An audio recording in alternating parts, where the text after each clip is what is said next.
बरेच गावामध्ये विकास कामाची बरेचसे काम रस्त्याचे अजून काम राहिलेले काय आहे असं काय काय केलं? नाही, अनेक कामं गावाची झाली आहेत. फंड आलेला आहे आणि काही कामं जी NDA आणि सरकारच्यामुळे कदाचित काही कोऑर्डिनेशनमुळे उशीर झाली आहे, त्याचा फॉलोअप आम्ही घेतो.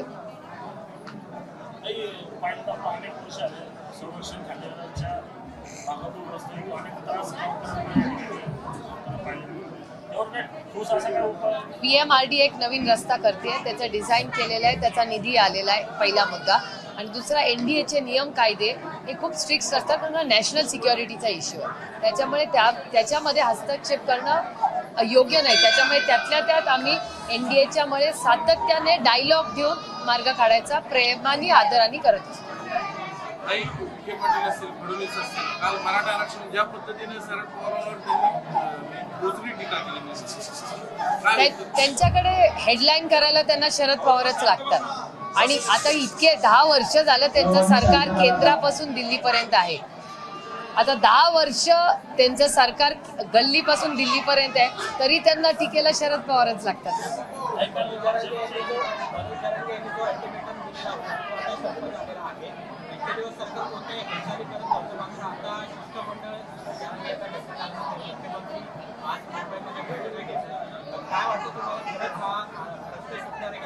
आपण 24 तारखेपर्यंत वेळ दिलेला आहे. 24ला काय होतं बघूया.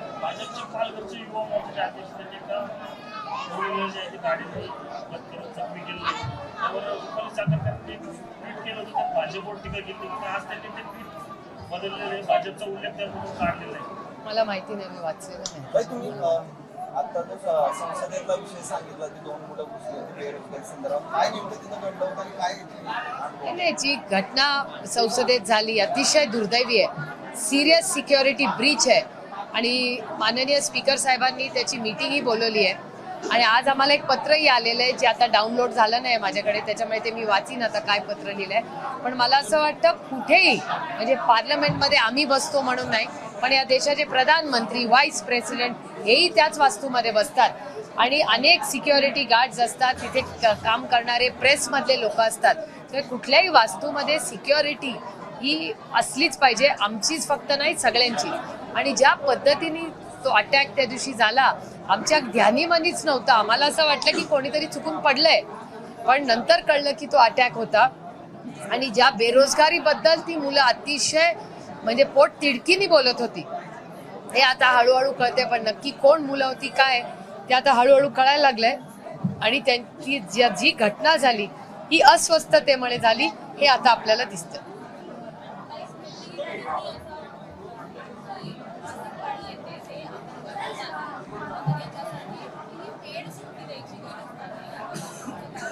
माझं म्हणणं आहे की सरकारच्या मनात काही पॉलिसी आहे का नाही आहे, हे क्लॅरिफिकेशन काही आलेलं नाही. त्यामुळे पूर्ण त्यांच्या मनात काय हे कळल्याशिवाय मला असं वाटतं की एखाद्या कुणाच्याही विधानावर बोलणं अयोग्य आहे. त्यामुळे पूर्ण कॉन्टेक्स्ट काय आहे ते समजून घ्यायला पाहिजे, किंवा सरकार काही प्रस्ताव आणतंय का काय ते समजून घ्यायला लागेल.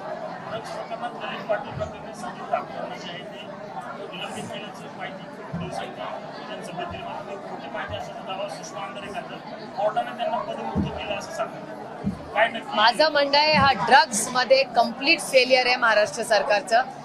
होम मिनिस्टरच्या राज्याचे म्हणले होते की मी पर्दाफाश करीन या ड्रग्सचा, तसं होताना काहीही दिसत नाहीये.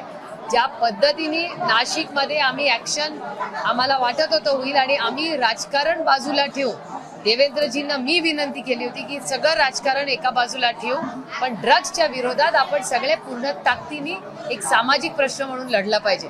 पण तसं होताना दिसत नाही.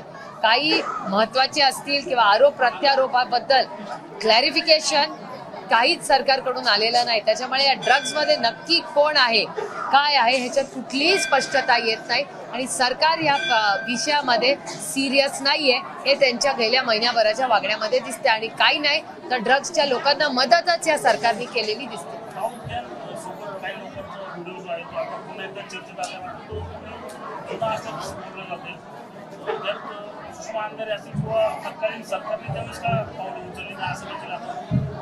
मला असं वाटतं हे खूप गंभीर विषय असतात.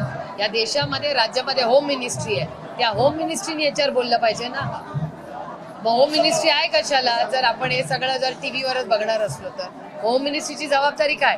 ड्रग्ज झालं, अंडरवर्ल्ड झालं, काही झालं तरी आपणच चर्चा करायची. मग होम मिनिस्ट्री काय करते या राज्यातली आणि देशातली? विखे पाटील म्हटले पवार स्वतःला मराठा मानत नाहीत का? त्यांनी 1 लाख 1 मराठाची घोषणा देऊन सांगून आम्ही त्यांना मराठा म्हणतो. अहो, ही लोकशाही आहे, लोकांना बोलायचा अधिकार आहे. काही अधिवेशन सुरू आहे, अधिवेशनात विकासाच्या मुद्द्यावर चर्चा होत नाही असं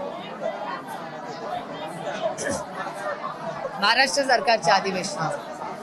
सरकारच्या अधिवेशनामध्ये हे ट्रिपल इंजिनचं खोक्याचं जे सरकार आहे त्यांनी काय काय केलंय तुम्ही बघा. साखरेचा जो इथेनॉलचा निर्णय झाला, गुरुवारी पियुष गोयल पार्लमेंटमध्ये म्हणाले की आम्ही इथेनॉलमध्ये मोठं काम करणार आहे, आणि शुक्रवारी त्यांनी इथेनॉल बॅन केलं.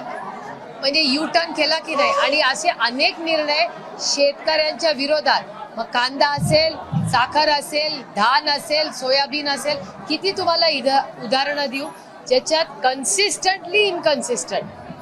म्हणजे ही या सरकारची, केंद्र सरकार आणि महाराष्ट्र सरकारची खासियत आहे शेतीच्या बाबतीत. इथेनॉलमधून इथून जेव्हा दबाव पडला तेव्हा त्यांनी ते यू टर्न पुन्हा केलं. म्हणजे एकदा दोनदा असे सारखी इथेनॉलवर यू टर्न चालले आहेत महाराष्ट्र केंद्र सरकारचे.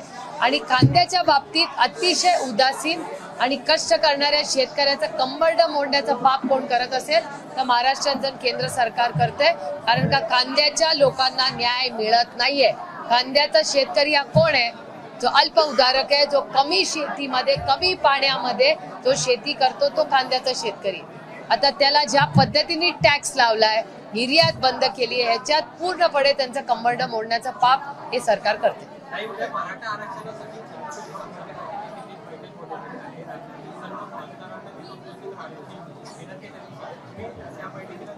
राष्ट्रवादी काँग्रेस पक्ष त्या बैठकीला जाणार आहे.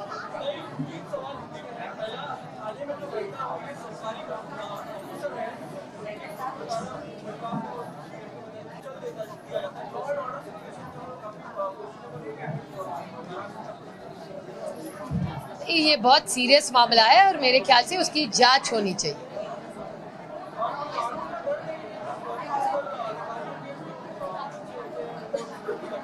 मेरे ख्याल से समाज में बहुत सारी चीजें ऐसी होती है, किसी का अगर बच्चा कुछ करे तो उसके पिताजी या माँ पे, कोई माँ बच्चे को ऐसा नहीं सिखाती कि कुछ गलती करो. तो मेरे ख्याल से हम सब ने इसका सेग्रीगेशन करना चाहिए. माँ बाप एक तरफ और बच्चे ने क्यों किया है उसकी पूरी जांच होनी चाहिए. जो हो रहा है वो गलत हो रहा है. और महाराष्ट्र में ड्रग माफिया हो या कुछ भी हो, it's a complete failure of the home ministry.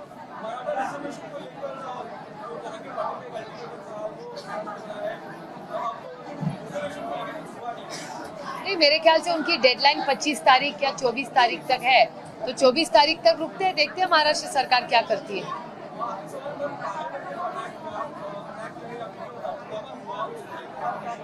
वो हंगामा नहीं था, अटैक था.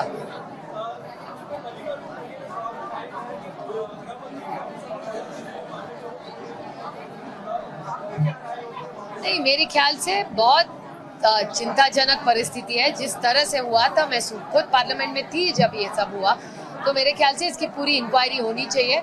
हम सब पार्टियों को माननीय स्पीकर साहब ने भी बुलाया था, और मेरे ख्याल से इसकी बहुत ठीक से जांच होनी चाहिए. और आपको भी, हम सबको सोचना चाहिए कि आज के बच्चे अगर बेरोजगारी के खिलाफ ऐसा कदम उठाने, तो ये बहुत चिंताजनक बात है.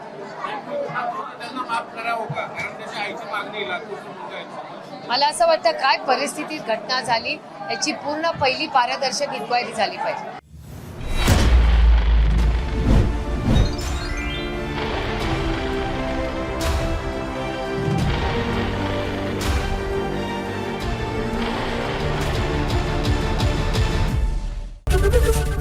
एबीपी माझा, उघडा डोळे बघा नीट.